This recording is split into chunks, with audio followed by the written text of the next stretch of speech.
Dan, how much did you know about Benoit Saint-Denis before they offered you him as an opponent? What do you reckon? What do I reckon? No, I seen. I would have first heard about him when he got matched with Poirier. Obviously, like France is a huge market for the UFC, and you could see that they were like pushing him a bit quick. They were pushing BSD a bit quick, like rushing him, and then they threw him in the deep end with a guy like Dustin Poirier.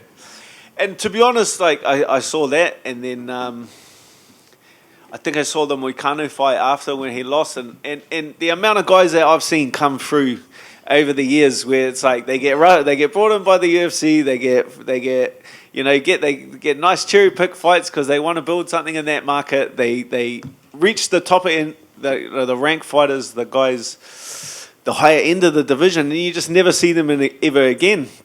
So he did take that loss to Poirier and then Moicano.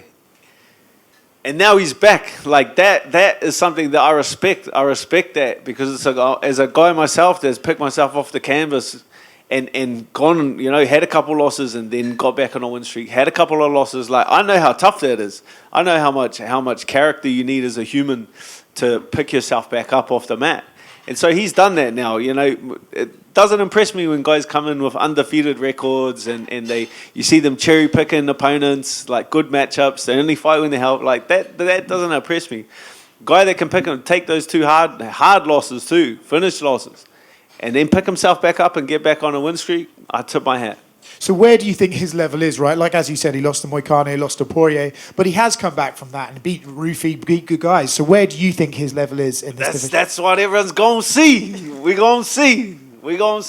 That's why they put this fight together, right? Like, he went away, he did his hard yards, he picked himself back up, and now he's back with a tough fight. He's back in the mix with a guy that's proven his skills. He's back with a ranked opponent. He's back with the guys that are tough. He said he was here for a war with Dan Hooker. I mean, he has that in his locker, but we've also seen him fight a bit more technically with a game plan. What are you expecting from him this weekend? Oh, brother, this plan A, B, C, D, E, F. You got to account for all of them. You know what I mean? You obviously hope for the best, but prepare for the worst. That's the best way to go about it. You can't just be like, I'm going to get this guy out of here and around, and then you just fall to bits when that doesn't play out the way. I feel like at some stage when all the options have been exhausted, me and him it's gonna come down to a battle of who can bite down that little bit tougher. You did say he was very ugly, but you got to meet him for the first time.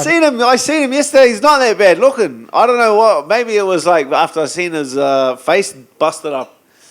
But people could say the same about me. You know what I mean? But we all know I'm not ugly. Hey. Kia ora, Dan. A lot of fighters keep their game plans close to their chest fight week, but on Embedded you were out there with saying exactly what you're planning to do. Is it because people... What did I say? I just say things I don't remember what I said. Basically said you're going to swing and make it dirty for them. Oh, come on. Come on, Papa. And you said with Oscar that you kind of come to terms with you may never touch gold, but people are liking you to this generation's Cowboy Cerrone, where you're just a fan favorite and everyone... Take it with a grain of salt, you know what I mean? I'm 12 hours after getting my ass kicked. I'm waking up the next day, and that's my immediate, that's just the frame of mind I was in at the moment. You obviously wake up and you had your eyes on the title and you were going to do this and that, and then just the manner in which I was beaten, I expected to fight down in the rankings a couple of times before I got an opportunity to fight ahead of myself in the rankings again. But then they give me BSD, who's ranked 8th in the division on a win streak. You get past BSD, you're not fighting anyone lower than him again. You get past BSD, you're back in the mix. But to be honest, I like that frame of mind myself. I was asking the boys the other day, I was like, I enjoy that frame of mind. Like, I went into the Armand fight with the wrong frame of mind. Like, I'm the best, I'm the most skillful, this and that, That's not where I thrive. I thrive... I want to ruin his dreams. I said I want to ruin his dreams. I want to take them from him. And I asked the boys, I said, does that make me a bad person? And they said, no, it doesn't. No, it doesn't. And I said, they're going to pay me a boatload of money to ruin people's dreams, and I'm still a good guy. I've found my niche, baby. Speaking about being a good guy, you've started a YouTube channel with your daughter. How are you finding that experience, and how involved are you with it? Like, do you edit the videos and everything, or you just help film them? There's a one-man band. There's a one-man band right here. She did kick me off. Like, we were going Zoe and Dan Hooker TV. That was the original name. And then she pulled me aside. She's like, Dad, I've got to... She actually talks to her wife, and she's like, I've got to talk to Dad about something. I want to take his name off just so it was Zoe Hooker TV. And I was like, And she talks to me about it. She's like, oh, Dad, I got to speak to you about something. Like, I want you to lose the Dan off the Zoe and Dan Hooker TV. So she was kicking me out, but I absolutely love it that she was 6 years old at the time. Like, what's 6-year-old? Like, that's the best you want. That's player at 6 years old. She's player one. That I absolutely loved. But then she realized that I was the one carrying the whole team. I edit, I film, I do it all, brother. Jibber.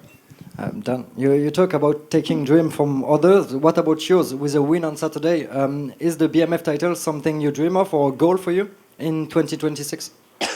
I haven't dreamed I haven't had a dream in a while, my friend. You got to stick. I actually stopped dreaming a very long time ago. That's a real story. You know what? When I stopped dreaming, I used to have dreams that, when you're having fight dreams, when you wake up and you're like fighting someone and you're hitting them like heaps and you just can't hurt them. That's like a real common one. Well, I actually figured it out in my dreams. I would like clinch them and then knee them, and then they'd give them heaps of cuts and there's heaps of blood. And then since I figured out how to bash people in my dreams, I've never dreamed ever again. I clocked it. And what about goals? Goals. My goals in life are to make more money than I can spend. Dan, back here. Talking about making more money that you can spend. So much has been made of the new bonuses that have been brought in, but you did get a big win at the Pokies recently. How worried are you about the money now that you've got that big Pokies win? That I've got, well, $500 ain't changing any of more. I'll stick to fighting. I'm not quite ready to retire from fighting and take up my professionally gambling career, but that's coming very soon. What do you say? You gotta have, no one will sponsor me. You gotta be sponsored by, what is it? You gotta be sponsored by things that align with your brand. Drinking, gambling, and punching people in the head. Those are the only three things I care about on the face of the planet.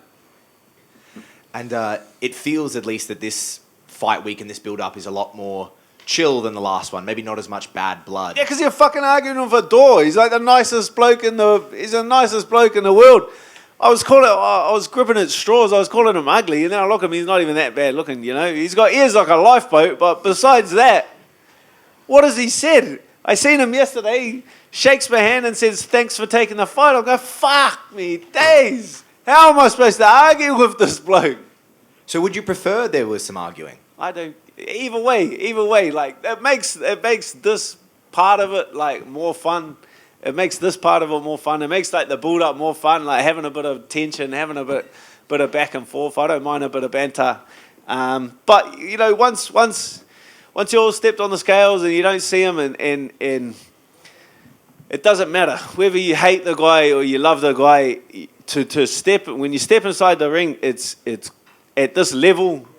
I've felt every single emotion you can possibly feel in the world, and not a single one helps you inside of that cage. You get angry, you lose. You get happy and distracted, you lose. You have to be cold when you step in that cage. You have to be cold and completely emotionless. Thank you very much. Aaron came to you at Combat Academy. How does it feel? Not my monkey, not my circus, brother. I threw him on to... I passed him on to... It's Eugene Behrman's problem now. But to see him start off like that and to see where he is now on the cusp of a UFC contract, how does that make you feel? Yeah, he's like always capable of that. Like I you know, me and Aaron get on. We're the Bash Brothers. That's what we are. So this is the first time I've obviously coached them for a bunch of fights. We've never fought on the same card together. There's a recipe for disaster here. There's a recipe for disaster. The after party, better watch out. Yeah, I'm surprised no one has obviously asked you yet, but what did you make of Paddy's performance against Justin Gaethje? Dog shit. He talks an awful lot of shit for someone that fights like that. You know what I mean? If the only thing coming out of that fight, the only thing coming out of it is that you got a good chin, coming from experience, you fought like shit. Obviously, you've had a back and forth with him. So do you ever see yourself squashing it with him, or is it just the fight you want?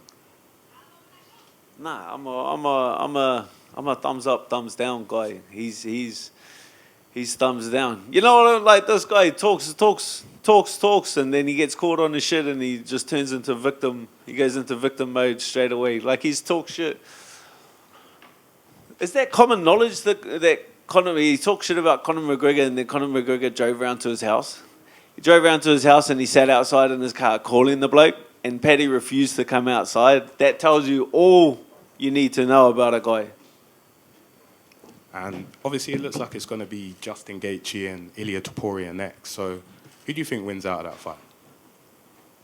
Fuck. You a betting man? No. You a betting man? Okay, the cameras are all pointed at me. Put your hand up if you think Justin Gaethje's going to win. Ain't a fucking person in this room that put their goddamn hand up. You can't, you know what I mean?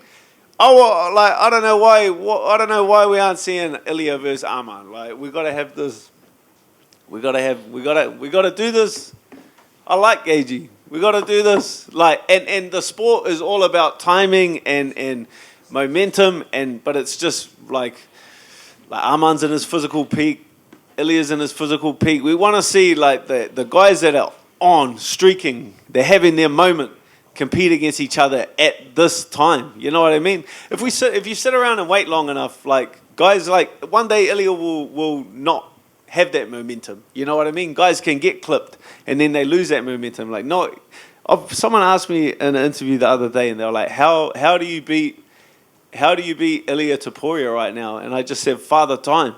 I said, "You give it enough time, you roll the dice for long enough, and that's it. No one's the best forever. It's extremely momentary. But while these two guys are streaking and they're in their physical prime and the momentum's there, like that's the fight that we want to see. Even though what was fucking Arman chiming? I did an interview. Arman's chiming at me. I was like, "Watch the whole interview, you dickhead. I'm the one pushing for you to get a title shot, and you're chatting shit at me." Okay, and just last one. I do like him now, though. I'll add that in. He's won me over. Obviously, you got your fight this Sunday morning, but if they was to call you for the White House card, is there any interest? The White, yeah, that's like a massive. I think taxi! Every man and his dog is going to be fighting to get on that card. That's kind of where I'm at now. Is I want to do I did this card because I knew it would be like this. I knew it would be just a fun event with like all the boys here. I know everyone on the card, top to bottom. It's like a hometown fight without the pressure, and I'm having the best time all fight week. That's why I wanted to be a part of this card. For the rest of my career, it'll just be fights that I want, like fights that get me excited. Get me the fuck out of the Middle East. Hey Dan, I don't want to go. No vibes there. No vibes at all. I don't want to go back to Arman, but Have a couple of beers and let's have a good time. You know what I mean? There was fist fights. Anyway, moving on. It's been said that Arman is interested in dropping down and having a go at Volk at some point. You've just said What the fuck said that? He said that he's interested in potentially doing that. Does he miss weight a bunch of times? Well, I was going to ask, are you... He can't even get a title shot at lightweight. How the fuck is he going to get a title shot at featherweight? I was going to ask, are you almost just a bit sick of people around featherweight and lightweight just jumping up and down and moving around weight divisions? You just happy just to see blokes just stay in their Stay in a division and just duke it out? I like them jumping and hopping and skipping around. As a man that doesn't care about the scale, cares about weight classes. Like I got into the sport like a long when it just didn't matter that much. Weight cutting's the dumbest thing. It's the dumbest part of the sport. I'm still going to sit in the sauna on Friday. You know what I mean? Could we see you bump up a division? Bump up. Yeah. I fought a bloke that's 130 kilos. I don't think a bloke that weighs 77 kilos. I weigh this. You know what I mean? Thanks, mate.